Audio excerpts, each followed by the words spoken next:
கோயம்புத்தூர் மாநகராட்சி பிரதான அலுவலகத்தில் மக்கள் குறைதீர்க்கும் நாள் கூட்டம் மேயர் ரங்கநாயகி ராமச்சந்திரன் அவர்களின் தலைமையில் மாநகராட்சி ஆணையாளர் சிவகுரு பிரபாகரன் அவர்கள் முன்னிலையில் இன்று நடைபெற்றது. இக்கூட்டத்தில் மேயர் அவர்கள் மாநகராட்சி ஆணையாளர் ஆகியோர்களிடம் மாநகராட்சியின் அனைத்து பகுதிகளைச் சேர்ந்த பொதுமக்கள் 32 கோரிக்கை மனுக்களை அளித்தனர்.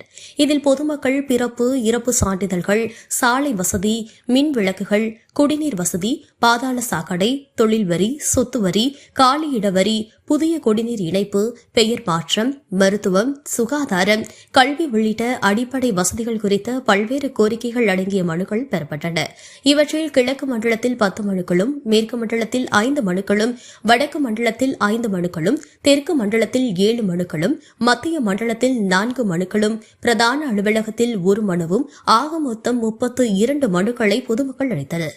இக்கோரிக்கை மனுக்களை பெற்றுக் கொண்ட மேயர் அவர்கள், மாநகராட்சி ஆணையாளர் அவர்கள் ஆகியோர் இம்மனுக்களின் மீது உடனடியாக தகுந்த நடவடிக்கை மேற்கொள்ளுமாறு சம்பந்தப்பட்ட மண்டல உதவி ஆணையாளர்கள், பொறியாளர்கள் மற்றும் அலுவலர்களுக்கு அறிவுறுத்தினர்.